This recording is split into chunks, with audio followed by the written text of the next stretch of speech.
My guest today is Beverley Densham. She is a mindfulness Pilates teacher of 24 years and an author. She graduated from the University of Brighton with a degree in sports science and became a Pilates teacher. Two near-death experiences and divorce guided her to heal and inspire others with her mindfulness Pilates Zoom studio.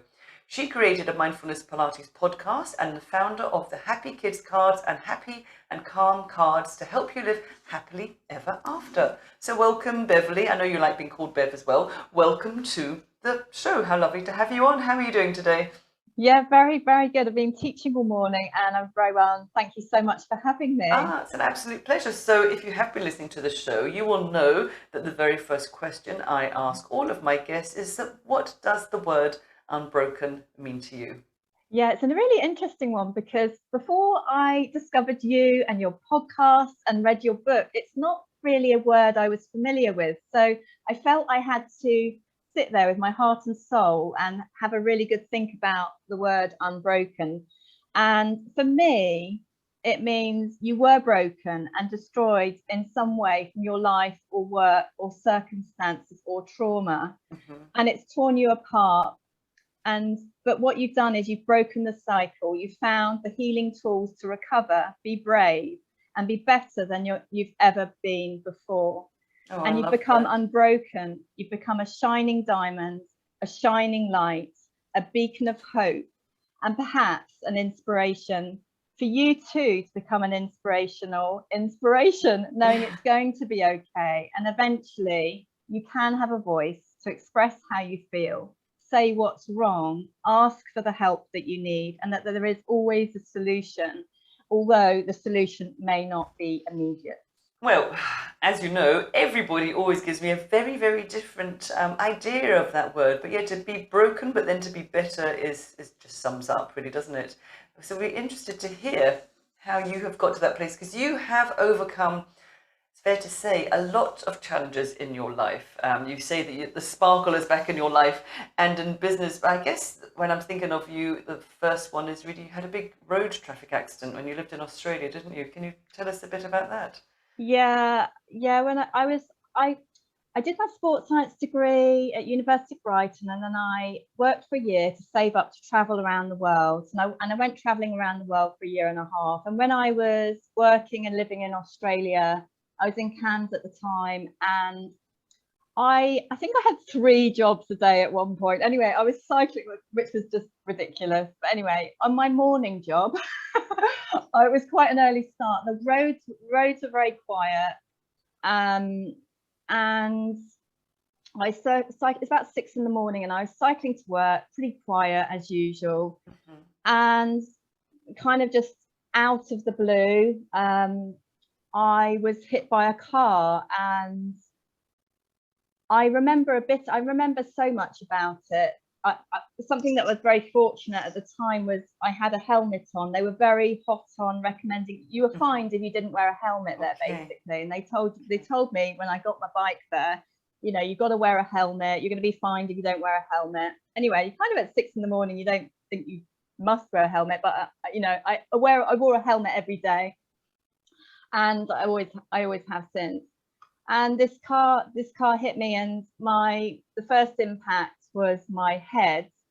Thankfully it was the helmet smashing the windscreen, and then my wrist shattered on the bonnet. I don't know, I have no idea how many fractures, but multiple fractures. And then I landed on my back on the road, and the wrist was, yeah, it had to be operated on. I just remember lying on the road and I just couldn't move. I was like this motionless. I was just the most still I've ever been, I think. It is unfortunately a statistic that's still not changed from all the years ago when I worked. But even before you fled with your little boy, you nearly died anyway, didn't you? Giving birth to him because you had preeclampsia, and that was quite a struggle as well, wasn't it? Yeah, well, nothing in comparison to domestic abuse, I must Yeah. say. No, but I you have you to, but it was, I don't know what should I say about that. well, you say there was a tiny thread between the veils of the physical and the spiritual world, and you had to survive really to protect your son and to give Yes, others a actually. purpose. So even though you say, yes, it wasn't as bad, that was quite a profound thing that I read about you, what you Well, say yes, about it that is. experience. Well, yes. Yeah, I had to stay for my son. Yeah, I nearly died. My son went into I went into high dependency. I nearly gave birth to him. Well, actually, I was right at the very last bit. I had a preeclamptic fit with the preeclampsia. It was just, I don't know, I've never known pain on that scale before. Right from the first second, it was the most extreme thing. A lot of people say it goes in waves. It didn't go in any waves. And in the end, my body exploded and had the fit. And I looked like, I was about to say I looked like a pig, but I had just doubled in size. The swelling was enormous. But once I don't know, I did at the very end, I just went unconscious, and obviously the crash team came in. I don't know where I was at that point. Who knows where I was at that point? They thank you that, they did revive us. And I don't remember seeing, most people have this wonderful little moment of seeing their child for the first time. I have no idea when I saw my son for the first time, but what I do remember is my sister. I hadn't seen my after that point, I saw my sister for one of the last times for many years because of the isolation of the domestic abuse. Anyway, she did come and see me in the hospital in the middle of the night, I think. And I was like, is he alive? I didn't know whether he was alive or dead. And she showed me a photo. I might get emotional here. Oh, he's so sweet. I was just like, I was just so happy to know my son was alive. I saw this little photo of him because he was in special care, so he wasn't there. And she showed me this photo, and he had a little. I saw this lovely little baby, my baby boy, in a photo for the first time. I love him so much. I love you so much, Sammy. I'm a mum and a dad, and so you're double parent. He had this little blue hat on, and I was just like, oh my God, he's alive. And then I don't remember anything again. And I don't remember when I actually physically saw him for the first time. So that's some way to find out that your child had actually survived, just by a little photo from your sister. Yeah. And then the tragedy after that is that it was just wonderful, because obviously I've kind of been in this unconscious state, and I've come round fleetingly, I don't know. I have to ask my sister. I haven't asked her so much. I know she came, and then I was turned against the people I love the most. I was turned against, By your ex-husband. by the ex. They asked me to write this book, and it's to help people connect with angels, and whether you believe in angels or not. I mean, at the beginning, I didn't at all.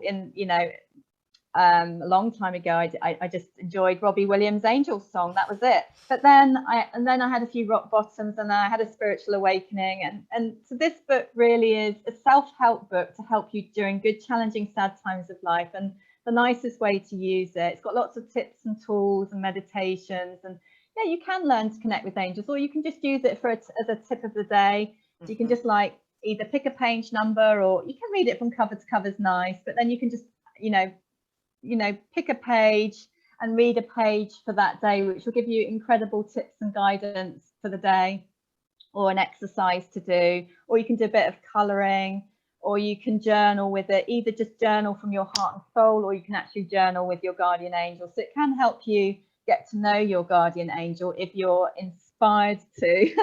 And it's interesting, because I think a lot of people might think, oh, I don't have a guardian angel, but yet they go, oh, look, there's a penny on the ground, somebody's thinking about me. So they do all these things, even though they then dismiss it. So there is a belief system there. And I think we're not encouraged in this world to, mainstream, to believe in these things. People shut us down, but we get more and more evidence, don't we, that there's definitely things going on around out there.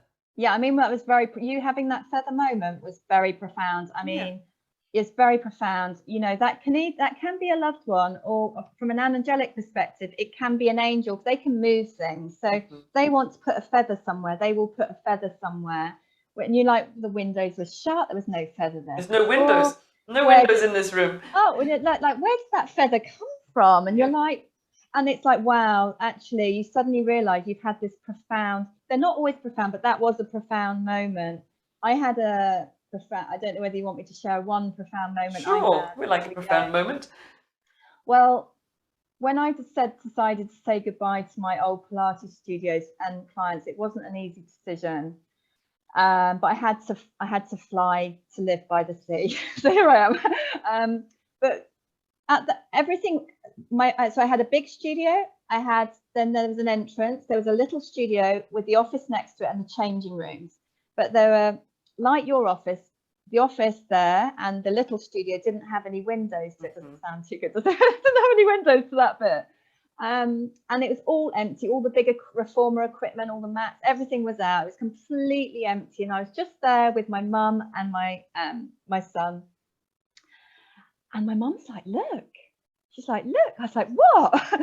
There's like this tiny little white feather. The only thing left there, apart from us and my handbag, was this little white feather on the floor. And I was like, wow, this feather moment.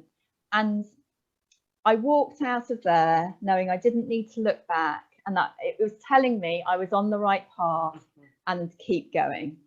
I didn't have to look back. I could just go. Wow. I could fly over to the sea. That's a beautiful message. Well, really, we kind of run out of time now. The time just goes so quick. What advice or wisdom would you like to leave our listeners with? Yeah, be yourself. Always have harmony in your home. Always ask for help, and with that, be very, very honest and say what is wrong.